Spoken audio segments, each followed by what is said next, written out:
우리 성가대 찬양 대단히 감사합니다. 오늘은 민수기 23번째 가나안 땅에서 지킬 절기들, 이런 주제입니다. 오늘 설교 그 내용이 이 한 주제 속에 전부 다 포함되어 있습니다. 오늘 민수기 28장과 29장 이제 전체를 다 읽어야 되는데 비슷한 내용이 너무 길고 너무 많다 보니까 설교를 준비한 저도 헷갈리고 읽는 여러분도 뭐가 뭔지 잘 모를 겁니다. 딱 한 가지만 기억하면 좋겠는데, 하나님이 왜 이렇게 많은 절기를 주시고 가나안 땅에 들어가서 꼭 절기를 지켜야 된다 그렇게 강조를 하는가, 그 이유가 있습니다.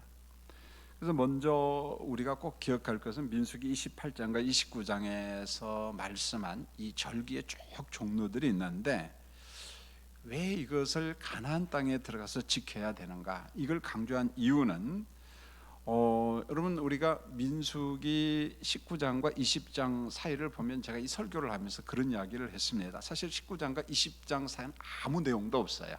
그냥 19장에서 20장으로 장이 옮겨진다, 바뀐다, 뭐 그런 거 외에는 없습니다. 그렇지만은 시간적으로는 38년의 공백 기간이 있습니다. 38년 동안 이스라엘 백성들이 가나안에서 무슨 일을 했는가, 그 내용이 없는 거예요.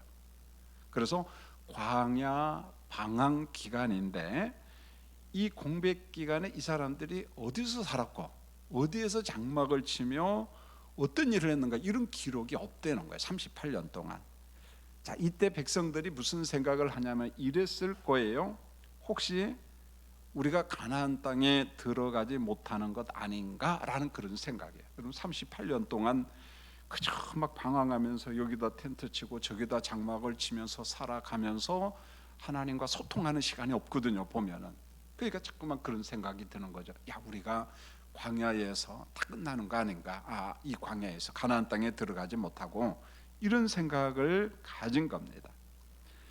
자, 이때 하나님께서 이런 의심을 하는 백성들에게 일종의 보증을 주는 거예요. 증거라고 이야기해도 상관이 없습니다. 아니야, 너희들은 반드시 들어간다, 걱정하지 마. 그럼 그런 거 아니에요. 우리가 들어간다는 보증이 뭐냐, 사인이 뭐냐, 증표를 좀 주세요. 얼마든지 우리는 그럴 수 있거든요. 그 첫 번째가 뭐냐면 1세대 지도자 모세 대신에 누구를 지도자로 세워요? 2세대 지도자 여호수아를 지도자로 세웁니다. 이게 가나안 땅에 들어간다는 보증이에요. 봐라, 너희들 만약에 광야에서 끝나고 가나안 땅에 못 들어간다면 지도자 무슨 필요가 있겠어요? 여기서 끝나면 되는 거잖아요. 그러나 1세대 사람들은 광야에서 죄 때문에 죽지만은, 불순종해서 죽지만은, 그럼에도 불구하고 2세대들을 위한 지도자 여호수아를 세웁니다. 이게 뭔 줄 아세요? 너희들은 반드시 가나안 땅에 들어간다. 그 다음에 두 번째 보증이 뭐냐면은 가나안 땅에 들어가서 여러분들이 할 일이 있다. 그게 뭐냐? 민수기 28장과 29장에 많은 절기가 있는데 이 절기를 꼭 지켜야 된다. 여러분, 만약에 가나안 땅에 못 들어간다면은 이 절기 지키고 자식할 필요가 뭐가 있겠어요? 끝난 건데. 그게 아니잖아요. 가나안 땅에 들어가서 이 절기를 꼭 지켜야 된다. 그래서 28장과 29장에 있는 절기는 의심하는 이스라엘 백성들, 혹시 우리가 가나안 땅에 못 들어가고 여기서 끝나는 것 아닌가라는 생각을 하는 사람들을 위로 격려하기 위한 일종의 보증으로서 말씀이라는 게, 의심하지 말라, 가나안 땅에 반드시 들어간다, 걱정하지 말아라, 이런 보증이에요. 자, 이런 면에 있어서 우리가 하나하나 절기를 묵상하면서 절기 속에 담겨진 하나님의 의도가 뭐냐, 목적이 뭐냐, 사실 우리가 문자적으로 지킬 필요는 없어요. 보면은요, 왜요? 그리스도로 말미암아 다 완성되고, 이 모든 절기는 예표거든, 예표. 실체 대신 그리스도로 말미암아 완성되었으니까 안 지켜도 돼요. 그런데 이 안에 굉장한 의미, 영적인 의미가 담겨 있잖아요. 그래서 그 의미를 한번 우리 삶에 적용하면 됩니다. 자, 먼저 28장 1절로 8절에 보면은 매일 아침과 저녁으로 드리는 상번제가 있습니다. 매일 드려야 돼요. 아침과 저녁으로 매일 하나님 앞에 상번제를 드려야 되는데, 자, 상번제에 대한 이 제물에 대한 하나님의 말씀이 있는데 평범한 것 같지만은 여기는 하나님의 주권을 인정하는 일종의 고백, 그런 의미가 있어요. 자, 여러분 28장 2절 같이 한번 읽어볼까요? 시작. 이스라엘 자손에게 명령하여 그들에게 이르라. 내 헌물, 내 음식인 화제물, 내 향기로운 것은 너희가 그 정한 시기에 삼가 내게 바칠지니라, 이렇게 말합니다. 여러분 2절을 잘 보면은 이렇게 말해요. 내 헌물, 그 다음에 내 음식의 화제물, 그 다음에 내 향기, 그리고 누구한테 바쳐라? 내게 바치라 그래요. 전부 다 내 하나님의 것이다는 거예요. 하나님의 것을 내게 바쳐라, 이렇게 말합니다. 이게 무슨 말입니까? 참 평범한 것처럼 보이지만 우리가 준비한 것은 분명히 자기 소유물이에요. 각자 자기 소유물이죠. 그러나 오늘 이 말씀이 주는 의도는 뭐냐? 근본적으로 재물 자체가 누구 거라는 거예요? 하나님의 것이라는 것을 인정하고 고백하라, 그런 말입니다. 여러분, 우리가 누리고 있는 모든 의식주가 하나님의 것입니다. 이런 거예요 보면은. 그래서 2절에 그 정한 시기에 내게 바치라, 이렇게 말합니다. 내 것을 내게 바쳐라, 그런 말이에요. 너희 것을 내게 바쳐라, 그런 말이 아니라는 거예요. 우리가 믿음 생활할 때 아주 중요한 게 그건 것 같아요. 우리가 헌금을 하든 뭐 감사를 하든 무엇을 하든지 간에 하나님의 것을 하나님께 바치고 우리는 하나님의 것을 참 즐겁게 사용하고 있다, 감사합니다, 이런 신앙 고백이 우리 가운데 있기를 원합니다. 이 11조가 그렇게 돼야 돼요. 보면은요, 자꾸 10분의 1로 쪼개려고 하다 보면 인색해지고, 그저 몇 푼을 가지고 이걸 드려야 되느냐 말아야 되느냐, 사람이 마음이 좁아져요, 여러분요. 그게 감사가 됐든 뭐가 됐든지 간에 오늘 이 말씀처럼 내 것이다, 하나님의 것이다, 내 것을 내게 바쳐라. 그러면 우리는 지금 하나님 것 가지고 즐겁게 쓰는 거예요. 감사하잖아요. 보면은 이 상번제에서 중요한 것은 하나님의 것을 하나님께 바쳐라. 그 상번제는 매일 하나님께 감사하며 그리고 하나님 앞에 헌신한다는 의미가 있습니다. 여러분, 번제물로 드리는 어린 양은 사실은 장차 오실 그리스도를 예표하는 거잖아요. 그러니까 우리가 구약 성경을 볼 때 항상 기독론 쪽에서 예수 그리스도 관점에서 해석하고 적용해야지 의미가 있지, 그렇지 않으면은 별 의미가 없어요 보면은. 그래서 요한복음 1장 29절에 이렇게 말하잖아요. 세상 죄를 지고 가는 누구를 봐라? 하나님의 어린 양을 봐라. 이때 어린 양은 그리스도의 그림자예요. 실체는 메시아거든요. 어린 양을 봐라. 여러분, 상번제의 정신이 고스란히 다 들어있는 데가 어디냐면은 우리가 즐겨 묵상하는 로마서 12장 1절이에요. 이게 상번제의 정신이 이 속에 다 있어요. 여러분 같이 한번 읽어볼까요? 스크린 보고 시작. 그러므로 형제들아, 내가 하나님의 모든 자비하심으로 너희를 권하노니 너희 몸을 하나님이 기뻐하시는 거룩한 산 제물로 드리라. 이는 너희가 드릴 영쟁 예배니라. 너희를 권하노니 너희 무엇을요? 몸. 단순히 우리 육신이겠어요? 모든 거잖아요. 말 그대로 하나님 앞에 거룩한 산 제물로 드려라. 이게 상번제의 정신이라는 거예요. 상번제의 의미라는 거예요. 우리는 매일 제물에 누구한테 올려드리느냐? 하나님 앞에 올려드리는 상번제 제물. 우리 그 마음을 가지고 성경에 나오는 상번제를 이렇게 적용했으면 좋겠어요. 그 다음에 두 번째로 민수기 28장 9절로 10절에 보면 안식일 절기가 있잖아요. 너무 잘 알잖아요 우리가. 여러분, 성경에는 두 가지 안식의 의미가 있어요. 오늘 수요 예배 오신 분들은 이 정도는 알고 있으면 좋겠어요. 첫 번째는 창조 안식이에요. 창조 안식. 출애굽기 20장 11절에 엿새 동안 하나님이 창조하시고 그 다음에 일곱째 날 무엇했다? 쉬셨다, 이렇게 말해서. 여러분, 영이신 하나님이 쉰다는 말이 뭘까요? 좀 궁금하죠 보면은요. 자, 하나님은 안식일을 그래서 복되게 한다. 안식일 잘 지켜라. 그날은 하나님이 복되게 한 날이다, 그런 말이에요. 창조주를 기억하면서 쉼의 시간, 안식의 시간을 기억하라. 창세기 1장에 나오는 그 창조주 하나님을 기억하면서, 여러분 두 번째는 구원 개념의 안식이에요. 신명기 5장 15절에 보면 애굽 땅에서 종살이하던 이스라엘을 하나님이 강한 손과 편팔로 건진 것. 여러분 하나님이 팔이 얼마나 길까요? 여러분 봤어요? 왜 대답을 안 해요? 못 봤어요? 못 봐야지 정상이지. 본다고 하면. 그런데 여기는 마치 의인화 시켰잖아요. 자, 우리 하나님은 강한 손, 그 다음에 편팔, 얼마나 크겠습니까? 그 강한 손과 편팔로 우리를 건졌다는 거예요. 구원했다는 거예요. 하나님이 우리를 건진 그 구원을 기념하면서 지키는 게 뭐냐? 구원 개념의 안식이라는 게, 이 신약적 의미잖아요, 보면은. 그래서 우리가 주일 성수할 때 신약의 안식 개념에는 예수님이 우리 죄를 지시고 십자가에 죽으시고 다시금 생명으로 부활하시고, 그리고 우리가 믿음으로 말미암아 의롭다 인침받고 구원받고.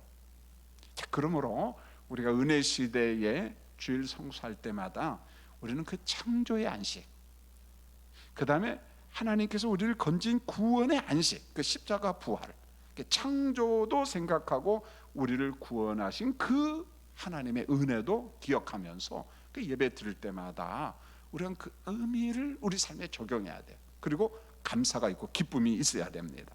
여러분, 인간 아담의 죄로 인하여 참 안식을 상실해 버렸잖아요. 죄삭은 사망이에요. 우리가 안식을 상실했습니다.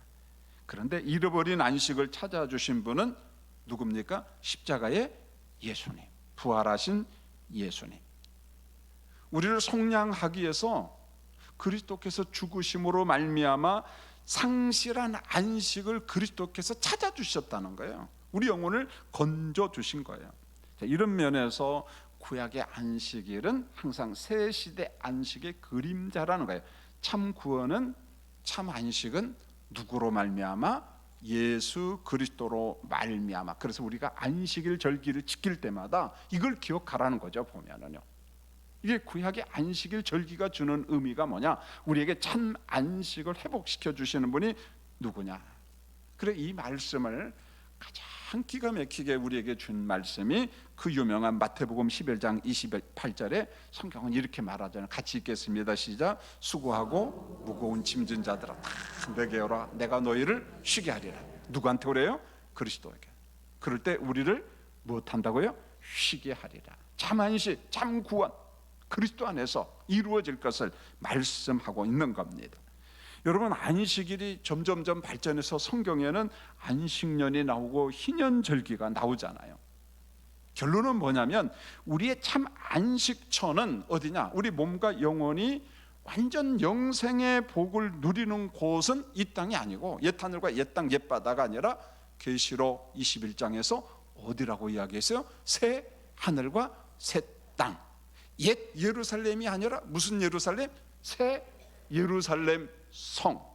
여러분, 옛 예루살렘은요 하나님을 배반해요. 그래서 음녀라는 말이, 음행이라는 말이 구약 성경에 많이 나옵니다. 여러분, 성경에서 음녀, 큰 성 바벨론, 계시록 17장과 18장에 그렇게 나오는데 단순히 문자적으로 바벨론을 의미하는 건 아니에요. 오늘 이 시대 교회도 음녀가 될 수 있어요. 음행의 심판을 받을 수 있습니다. 여러분, 하나님은 이스라엘 백성도 음녀라고 이야기하고 음행자라고 이야기합니다. 심지어는 제사장과 성전이 있는 예루살렘 성도 음녀라고 이야기해요. 음행의 도성이라고 이야기합니다. 왜 그랬을까요? 하나님을 떠날 때, 하나님을 대적할 때, 우상 숭배할 때 이스라엘도 음녀야. 예루살렘 성도 음녀라는 거예요. 그렇다면 지상교회도, 오늘 우리가 예배드리는 교회도 뭐가 될 수 있어요? 음녀가 되고 음행자가 될 수 있다는 거예요. 무엇을 떠날 때요? 하나님을 떠날 때, 말씀을 떠날 때.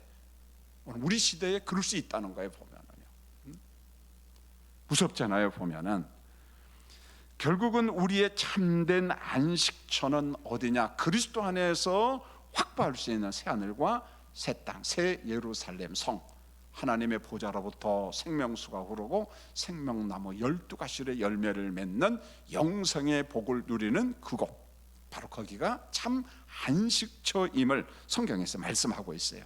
여러분, 이 땅에서 구원받고 영생의 복을 누리는 우리 교인들이 되기를 원합니다. 성경에서 약속했고 우리는 확신하는 거예요. 그 다음에 민수기 28장 11절로 15절을 보면은 매월이야, 매일이 아니고 매월 첫날 초하루에 드리는 월삭절기가 있어요. 월삭절기, 월삭. 여러분, 일종의 이 월삭절기는 가족 예배를 드리는 절기인데, 여러분, 이날은요 상번제와 더불어서 속죄제를 하나님 앞에 드렸습니다.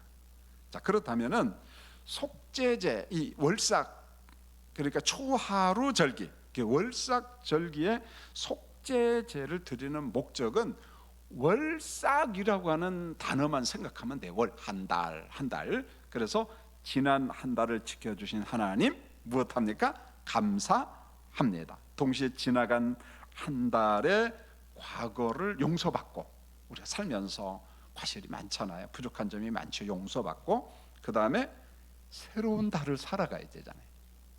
여러분, 새로운 달은 우리가 걸어보지 못했거든요. 무슨 일이 일어날지 모릅니다. 어떤 사건이 일어날지 몰라요. 그러니까 하나님, 이 새로운 달도 초하루 절기 월삭을 지키면서 누구한테 맡기는 거예요? 하나님 도와주세요. 저는 오늘 아침에 새벽 예배 갔다 오니까 무슨 소리가 막 났어요? 놀랐어요, 안 놀랐어요? 예, 놀란 사람이 있고 저처럼 안 놀란 사람도 있고, 뭐가 우는가 보다. 근데 나중에 또 그랬는데 문자가 왔어요. 어른들하고 애기들은 무엇할 준비를 하라? 피할 준비를 하라. 근데 우리 아이니가 자고 있잖아요.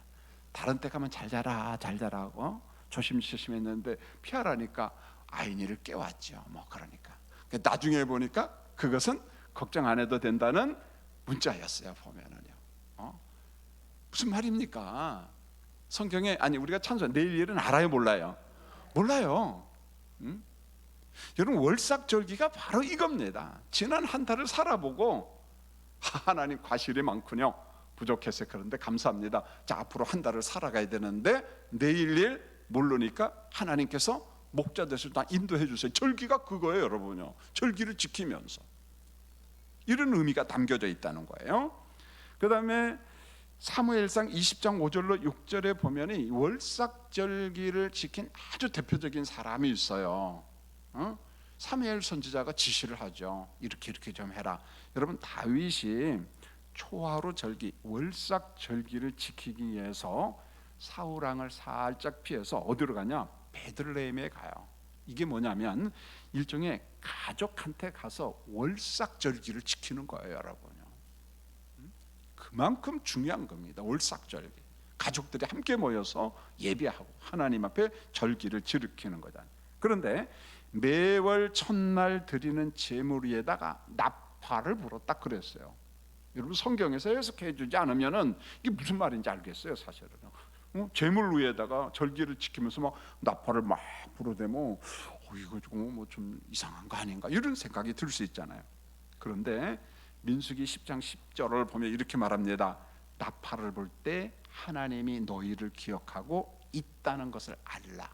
월삭절기를 지킬 때 제물에다가 나팔을 불 때 의미가 뭐냐? 하나님이 여러분들을 기억하고 있음을 알라, 그런 거예요. 이런 의미를 부여하는 거예요. 절기를 지킬 때 단순히 예전이 아니라는 거예요. 하나님이 너희를 기억하고 있다는 것을 알라, 이렇게 말해요. 매월 알아라. 매월 초하루 절기를 지키면서 알아야 된다. 그래서 우리는 나팔 소리를 들을 때마다 시편 23편에서 이야기한 것처럼 목자 되신 하나님이 오늘도 이번 달도 누구와 함께한다? 나와 함께한다. 우리와 함께한다. 그걸 기억하라는 거예요. 나팔 소리를 들을 때마다. 그래서 앞서 인도하시는 하나님, 위에서 감찰하시는 하나님, 돌보시는 임마누엘 하나님, 그런 표현이 성경에 너무 많잖아요. 우리보다 앞서 가시고 위에서 하감하시고 우리와 함께 하시고, 이런 표현이에요, 보면. 그 다음에 민수기 28장 16절로 25절은 그 유명한 유월절 절기가 나와요. 자, 유월절을 지키고, 원래 유월절은 첫째 달 14일 날 하루 지켜요.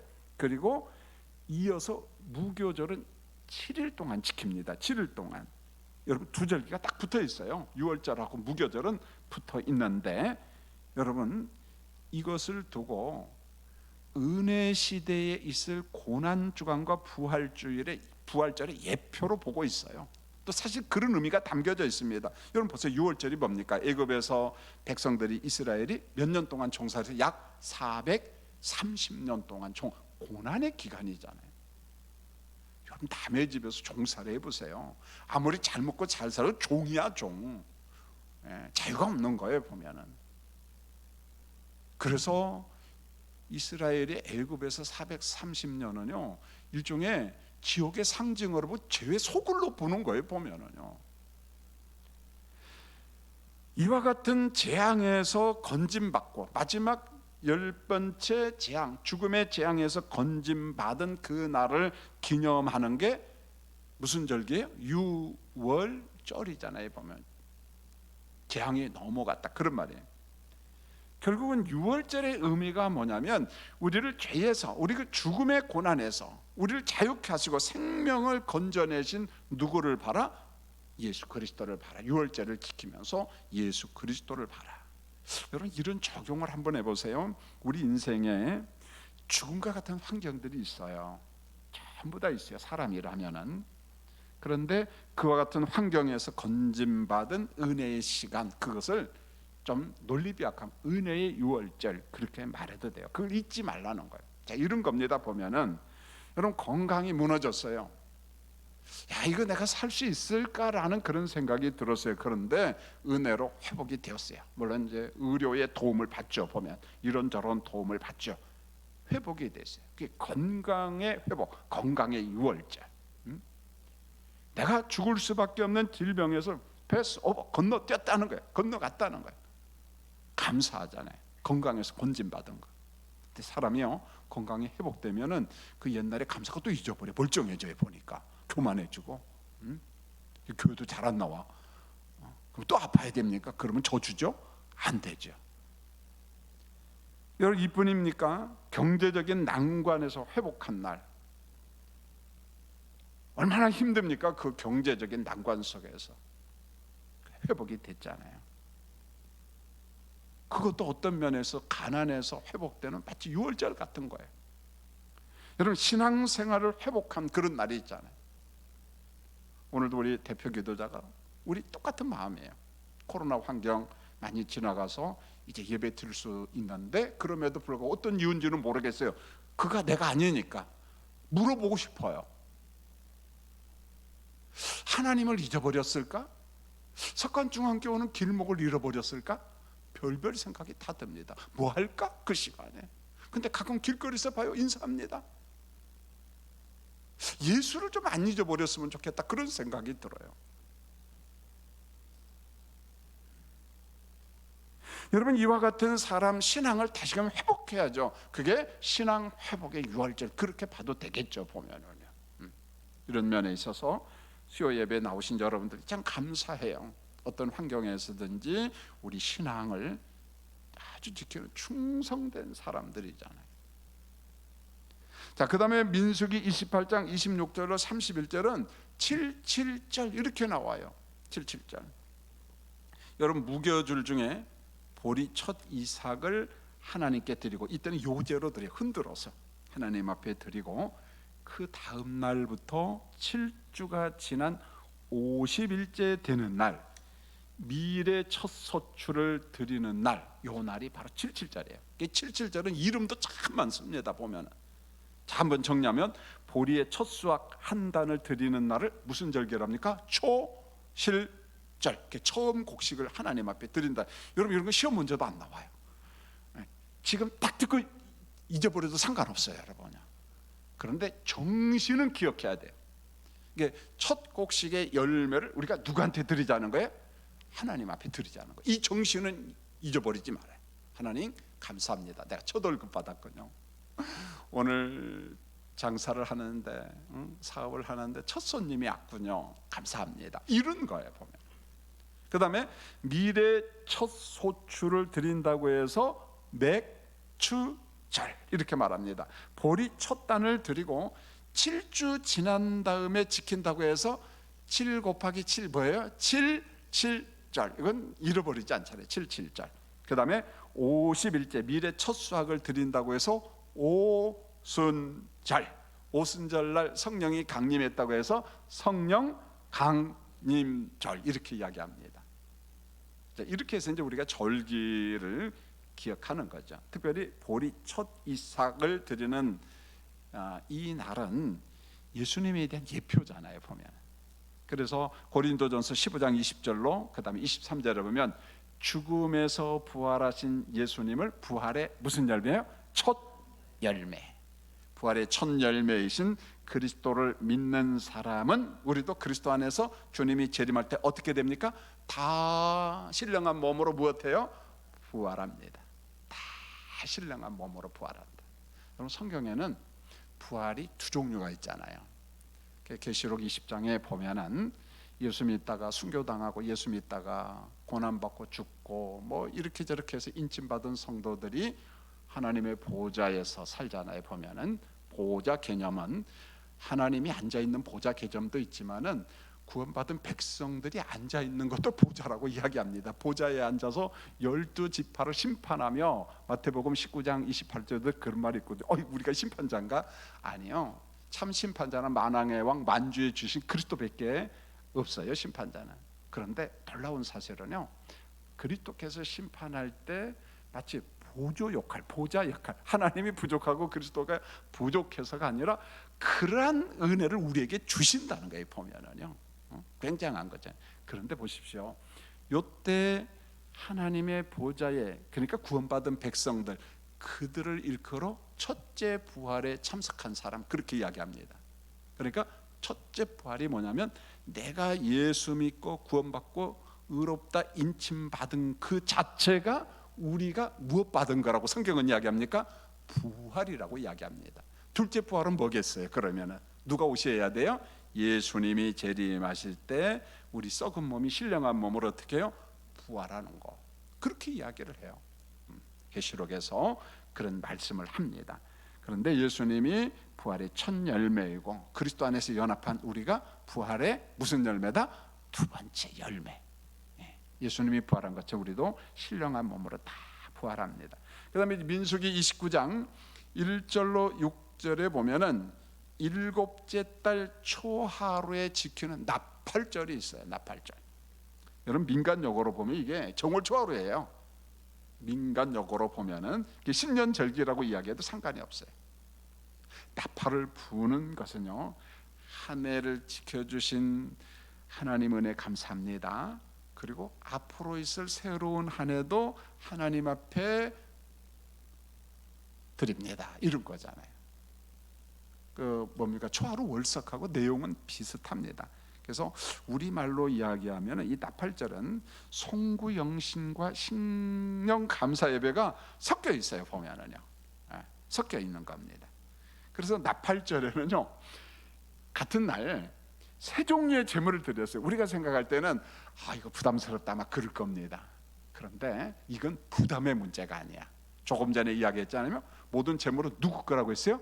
내 것을 가지고 절기 때 정한 절기에 누구한테 드리라고? 하나님 앞에 드리라. 요게 분명히 있으면은 아깝다 그런 개념이 아니죠, 사실은. 왜냐하면 이 나팔절에 보면 상번제 제물을 아침과 저녁으로 드려야 됩니다. 그 다음에 매월 첫날 드리는 초하루 월삭 절기가 있거든요. 보면은 그 제물을 하나님 앞에 드려야 돼요. 그리고 나팔절 제물을 드려. 세 가지 제물을 동시에 드리는 거예요. 그러니까 얼마나 부담스럽겠어요. 그런데 한편으로 보면은 은혜라는 거죠. 보면 은혜라는 겁니다. 그래서 나팔절은 큰 의미에는 장차 재림하실 예수 그리스도를 예고하는 그런 예표적 차원에서 보면 될 것 같아요.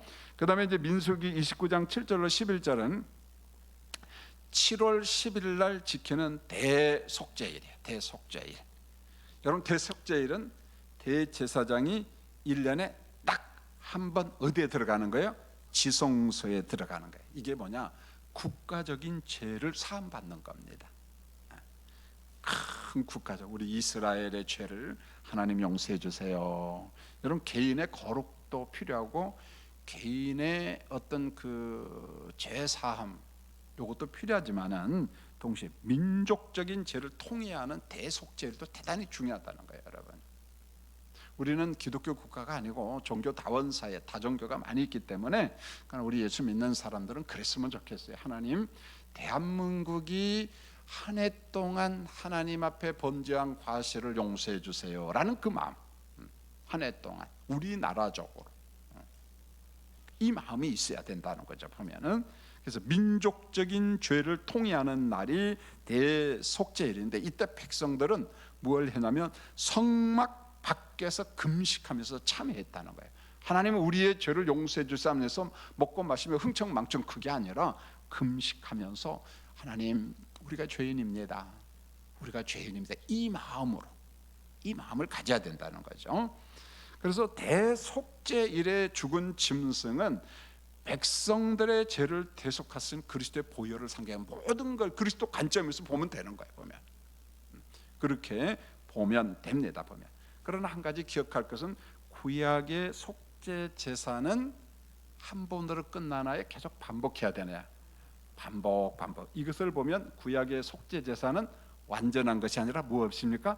불완전하다는 거예요. 불완전하다는 거예요. 그러나 예수님의 속죄는 몇 번으로 끝났어요? 단 한 번으로 성취된 영원한 속죄 제사입니다. 완전한 거예요. 예수님 다시금 십자가에 죽을 필요 있어요? 없어요?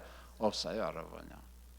단회적 사건으로 끝난 거예요. 하나님의 구속사는 다 단회적 사건이에요. 보면은요, 성육신 뭐 이런 거, 승천, 그 다음에 뭐 재림 이런 것도 반복 그런 게 아니라는 겁니다.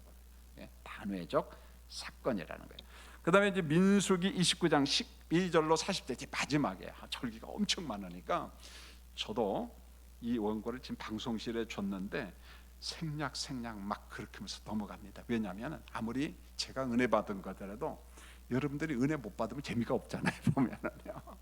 그러니까 그냥 제가 안 할 건 안 하고 그냥 막 넘어갑니다. 이제 드디어 마지막 이스라엘 백성들에게 최대 절기가 있어요. 다 중요하지만 정말 중요한 절기, 장막절이라는 절기가 있는데 7월 15일부터 한 주간 텐트를 칩니다. 장막을 쳐요. 장막을. 그래서 광야 생활 중에 우리를 먹이시고 입히신 그 은혜를 감사하는 절기. 물론 이제 이 장막절은 수장절과 연결되어 있어요. 그 마지막 곡식을 전부 다 수장하고 창고에 곡간에 다 집어넣고 하나님 앞에 추수감사절을 지키는 거죠. 보면 우리가 수장절 혹은 장막절, 뭐 추수감사절 이렇게 이야기하는데, 여러분 생각해 보세요. 광야 생활의 고난을 기념하기 위해서 이 사람들은 꼭 하는 게 있어요. 지금도 전통을 지킵니다. 유대인들은 지켜요. 여러분, 우리나라는 유대인들이 거의 없어요. 그런데 대부분 러시아 문화권 속에 살았던 동유럽권에는 유대인들이 많습니다. 보면은요, 뭐 호주 같은 데도 있고 이 절기를 꼭 지킵니다. 보면은. 그래서 광장이나 집 마당에 이것도 안 되면은요, 아파트에 사는 사람요, 아파트 집 베란다에라도 요걸 만든답니다. 만든다는 거예요. 나뭇가지나 이런 풀잎 이런 걸 가지고 초막을 만들어요. 초막을 만들고 초막에 들어가서 한 주간 사는 게 참 고통스럽잖아요. 근데 이렇게 못하면은 우리가 성탄 추리를 만드는 것처럼 그런 모형이라도 만들고 절기를 생각한다는 거예요. 왜요? 우리가 애굽에서 종살이 하다가 나왔잖아요. 광야에서 40년 동안 얼마나 고생했어요.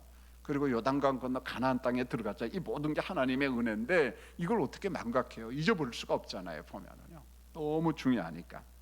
여러분, 오늘 민수기 28장과 29장이 주는 이 결론적인 의미는 뭐냐? 하나님의 구속 역사를 기억하게 하는 절기들이 성경에 엄청나게 많다는 거예요. 보면은요, 엄청나게 많다는 거예요. 여러분, 사람이 글을 모르고 그러면은요, 어떤 면에서 이런 시청각 교육적인 절기가 필요합니다. 근데 이게 지나쳐버리면 미신화되면 안 돼요. 조심해야 되겠죠. 조심해야 됩니다, 여러분요. 우리가 로만 카톨릭이나 동방 교회를 보면서 그들이 성상을 만들고 그 다음에 니콘 같은 걸 만드는 것을 보고 그 앞에 가서 십자가 성호를 긋고 그 다음에 양초를 놓고 복을 구할 때 그게 어느 정도는 정성이 있고 아름다워 보이지만 미신화된 부분도 있어요, 보면은요. 왜요? 그게 왜 그러겠냐면은 성경을 제롬이라고 하는 사람이 라틴어로 번역했는데 라틴어 예배를 드리고 라틴어 설교를 하는데 평신도들은 라틴어가 어떻게 생긴지도 몰라. 그러니까 무슨 설교하는지도 몰라요. 물론 거기에는 의미가 있어요. 어떤 면에 있어서 교인들을 멍청이로 만드는 거예요, 보면은요. 자, 그러다 보니까 절기를 만들고 성물을 만들고 성상을 만들고 니콘을 만들면서 그걸로 교육을 시키는 거예요. 좋은 의미가 있어요. 시청각 교육적인 의미가 있어요. 그런데 그게 점점점 변해서 어떻게 돼요? 우상화 돼 버리는 거예요.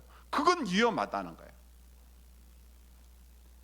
그러니까 우리가 하나님의 구속 역사를 기억하게 하는 절기, 예전, 전통은 근원적으로 신앙을 보존하는 차원에서는 정말 중요해요.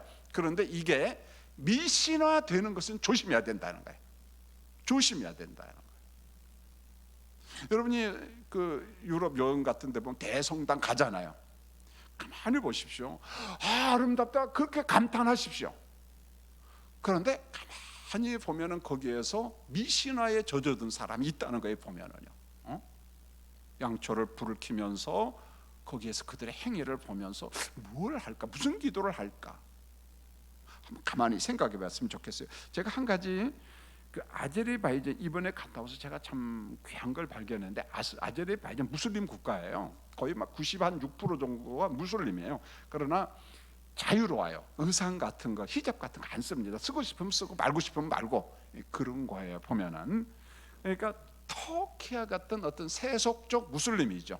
그러니까 이런 거 좀 자유스럽게 하는 무슬림 국가인데, 이 나라에 5세기 때부터 기독교가 들어왔다는 거예요, 기독교. 근데 그 기독교가 어느 순간부터 단체로 무슬림으로 다 바뀌어 버린 거예요, 보면. 우리 아제르바이잔은 오늘부터 우리가 섬기는 종교 다 버리고 우리는 무슬림으로 간다. 단체로 가는 거예요, 단체로. 여러분, 미얀마가 그랬거든요. 버마가 영국이 식민지 통치할 때 기독교로 개종을 했어요. 근데 기독교의 아름다움을 발견하지 못하고 통일하고 독립을 한 다음에 다시 불교로 다 돌아갑니다, 여러분요. 그러니까 강압적 개종은 위험해요. 자율적이어야 돼. 복음을 전하고 감동을 받고 예수를 영접해야 되는데, 권력을 동원해서 일터를 줄 테니까, 목걸이를 줄 테니까 교회로 와라, 기독교로 와라, 나중에 다 돌아갑니다. 역효과가 납니다. 오히려 복음 전하는데 어려움이 있는 거죠. 그런데 아제르바이잔 사람들이 다 무슬림으로 돌아가는데, 아제르바이잔의 북쪽에 어느 종족이 사냐? 우디 종족이 살아요. 우디. 그런데 이들을 거기 가서 물어보니까 알바니아인이라고 했어요. 그래서 알바니아인이 왜 여기 왔어? 그 지도책의 발칸반도에 있는 알바니아 나라 말고 그 사람들 말고 전혀 상관이 없는데, 이 알바니안 종족이 있었다는 거예요. 보면 오래전부터 있었는데, 그 사람들을 지금은 우디 종족이라고 이야기하는데, 전세적으로 지금 10,000명밖에 없대요. 러시아에 한 몇 명 살고 뭐 어디에 살고, 아제르바이잔 3,000명밖에 못 산다는 거예요. 제가 선교사님한테 물어보고 조사를 해보니까 아주 소수 민족이죠. 그런데 이 사람들은 아제르바이잔이 무슬림으로 전부 다 몽땅 다 바꿀 때 우디인들, 알바니아인들만은 알바니안 사독교회, 그게 지금 아르메니아 사독교회, 시리아 사독교회, 이집트에 있는 콥틱파 교회, 똑같은 종파입니다.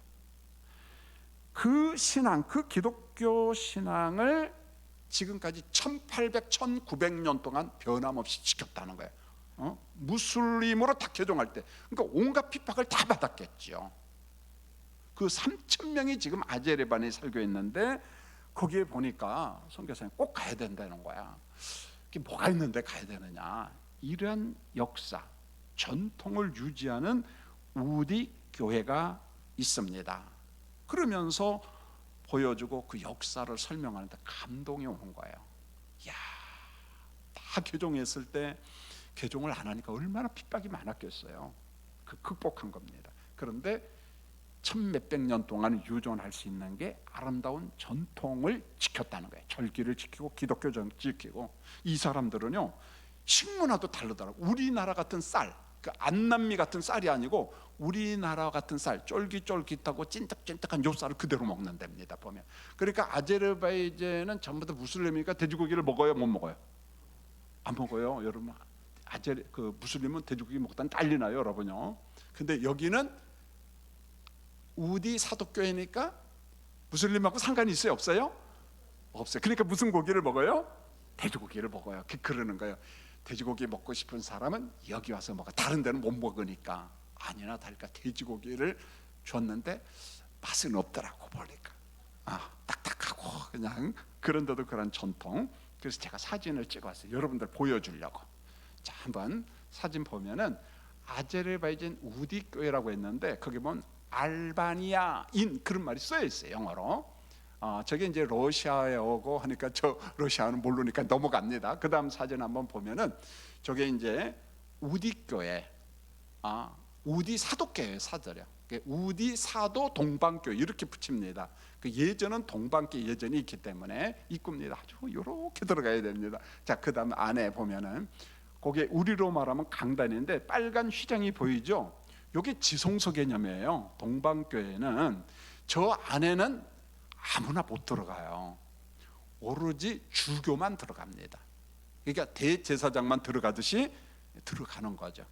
예배 드릴 때 저 앞문을 쫙 열어 닫히면은 이제 그 안에서 예전을 진행하고, 일반 성도들은 앞에서만 들어가죠. 그래서 동방교회하고 사독교회는 좀 다릅니다. 사독교회는 설교를 많이 해요. 사제가 설교를 많이 하고, 동방교회는 예전만 하고 3시간 동안 서 있는 건 지겨워요, 보면은요. 근데 설교를 참 많이 해서 이거 색다르다, 좀 다르구나. 그 다음 사진이요. 이제 저게 보면은 지금 이제 글씨가 있는데 저게 뭐냐? 이게 그 예전인데 꼭 복음적인 건 아니에요. 그 러시아어가 있고 맨 밑에 보면은 죽은 자를 위하여 그런 용어가 써 있어요. 그러니까 죽은 사람을 생각하면서 우리는 그의 덕스러움을 기억하는 건 좋지만은 저건 복음적인 건 아니고, 그다음 사진을 보면은 저것도 러시아 밑에 영어로 뭐라고 쓰냐면은 건강을 위하여 그런 게 있어요. 그러니까 여기 오면은 저게 저렇게 양초를 꼽아놨을 때 이게 자칫 잘못하면 미신화 된다는 거예요. 그런 위험성이. 그다음 사진이요. 저게 전체 사진이요. 우리가 볼 때는 저게 무슨 교회냐? 아니요. 몇천 년 동안 얼마 동안 유지한 거예요, 전통을요. 귀한 거죠. 그 다음 혹시 사진 있나요? 그러면서 그 앞에 저걸 보기 위해서 한참 들어가서 마음이 참 감동이 되었어요. 얼마나 고생했을까, 이걸 지키기 위해서. 여러분, 제가 하고자 하는 것은 그겁니다. 절기가 됐든 뭐가 됐든 제가 미신화 되는 것은 조심해야 돼요. 성탄절 미신화 되면 안 돼요. 부활절 미신화가 되면 안 돼요. 그렇지만은 그 절기 안에 십자가의 정신, 복음의 정신이 있으면 우리가 그것을 버리지 말고 어떻게 해요? 잘 지켜야 된다. 요즘에 성탄절이 너무 의식이 약화된 것은 안타까움이 있습니다. 보면은요. 오히려 무슬림 나라 가면은 막 예수님 오셨는데 난리가 났어. 뭐 캐롤송도 부르고. 우리 대한민국 언제부터 그게 노래가 없어졌어요? 그래서 성탄절인지 아닌지 아무도 몰라. 보면은요, 왜 이렇게 됐는지 모르겠어요. 보면은. 그래서 요즘에는 크리스마스 캐롤송 좀 부르기 운동도 하고, 그다음에 추리도 좀 만들고. 왜요? 점점점 이게 없어져 버리니까, 이 절기 정신이 없어져 버리니까. 그래서 우리가 미신화는 위험하고 복음적인 절기의 정신은 우리가 꼭 어떻게 해요? 지켜야 된다는 거 꼭 기억했으면 합니다. 이제 광고 말씀을 드립니다. 이번